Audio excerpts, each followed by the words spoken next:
और क्या गाजा में युद्ध हार जाएगा इजराइल? क्योंकि इजराइल से आई एक खबर ने दुनिया को चौंका दिया है।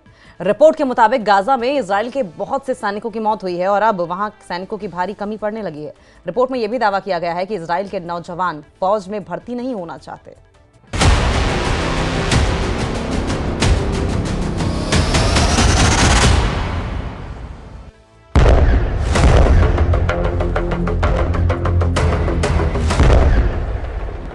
इजरायल में भाड़े के सैनिकों की भर्ती। जब से दुनिया के सामने ये रिपोर्ट आई है, हर किसी की जुबान पर सिर्फ एक ही सवाल है। सवाल ये कि क्या गाजा युद्ध हार रहा है इजरायल? क्या हिजबुल्लाह के हमलों से कमजोर पड़ गया है इजरायल? क्या इजरायल में लोगों की इतनी कमी हो गई है कि भाड़े के सैनिकों से इजरायल ने भर्ती अभियान छेड़ दिया है? क्या ईरान के मिलिशिया ने नेतन्याहू को घेर लिया है?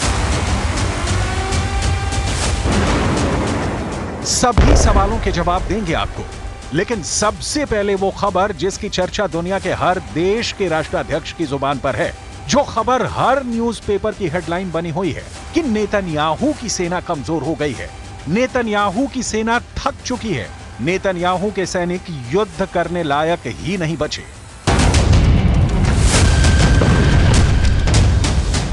7 अक्टूबर 2023 यही वो तारीख थी जब गाजा में हमास को खत्म करने का ऐलान नेतन्याहू ने किया था। नेतन्याहू ने कहा था कि जब तक हमास जिंदा है, हम चैन से नहीं बैठेंगे। इस बात को 1 साल से ज्यादा वक्त गुजर चुका है और अब इसी जंग ने इजरायल की सेना के लिए बड़ी चुनौती खड़ी कर दी है।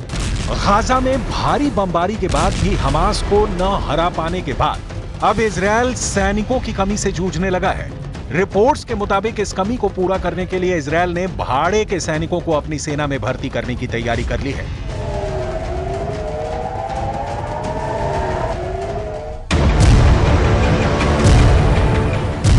गाजा जंग लड़ते लड़ते इजरायली सेना के हौसले पस्त हो चुके हैं।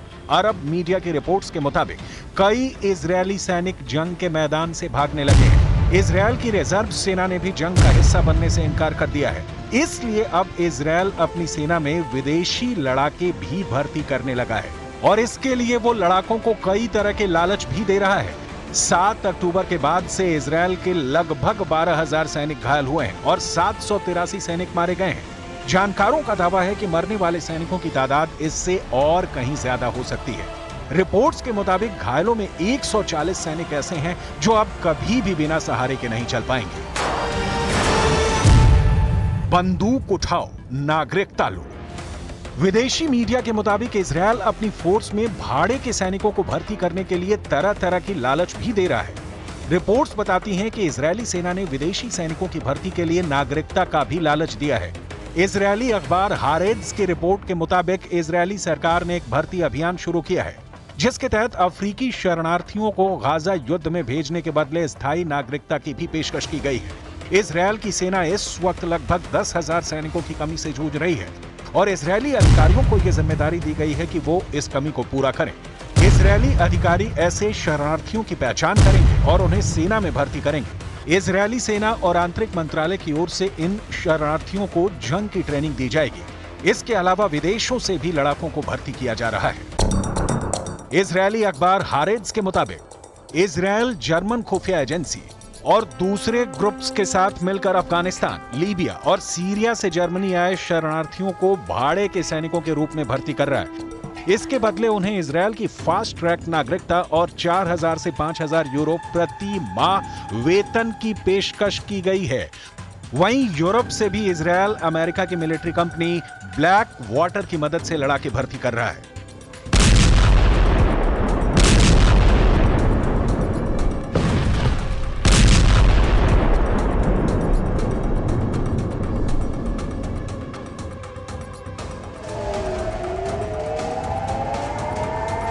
अब इस तस्वीर को देखिए। अभी 4 दिन पहले की यह खबर है जब आईडीएफ ने आधिकारिक तौर पर उत्तरी गाजा में मारे गए अपने सैनिकों के नाम और तस्वीरें जारी की।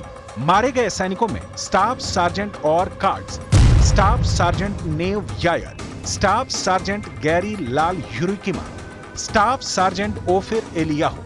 इजरायल के ये सभी सैनिक केफिर ब्रिगेड की शिमशोन बटालियन के थे। गाजा से पहली बार ऐसी तस्वीरें आई हैं, ऐसा नहीं है। इजरायली फोर्स गाजा में हमास को नुकसान पहुंचा रही है तो हमास भी आईडीएफ को बख्श नहीं रहा है।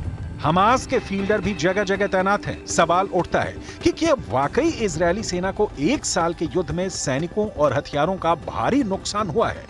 विदेशी मीडिया की माने तो हाँ, इजरायल 1 साल में बहुत कमजोर हुआ है। 13 अप्रैल 2024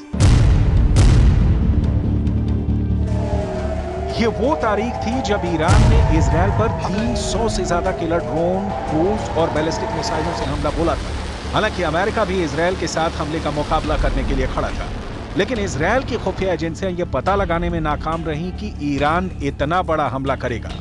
ईरान का हमला इजरायल की उम्मीद से बहुत बड़ा था। अमेरिका के F-15 लड़ाकू पायलटों ने ईरानी हमलों से मुकाबले के उस क्षणों को याद किया है। पायलटों ने बताया है कि ईरानी हमले के दौरान एक समय उनके पास फाइटर जेट में मिसाइलें खत्म हो गई, जिसके बाद उन्होंने बंदूकों का इस्तेमाल करना शुरू कर दिया था। अमेरिकी मीडिया को दिए एक इंटरव्यू में F-15 के पायलट ने बताया कि ईरानी हमले का सामना करते समय उनके पास हवा से हवा में मार करने वाली मिसाइलें खत्म हो गई, इसलिए उन्होंने फाइटर जेट में लगी बंदूकों से ड्रोन का मुकाबला किया। उन्हें इसकी उम्मीद नहीं थी जब लगा कि अब जान नहीं बचेगी।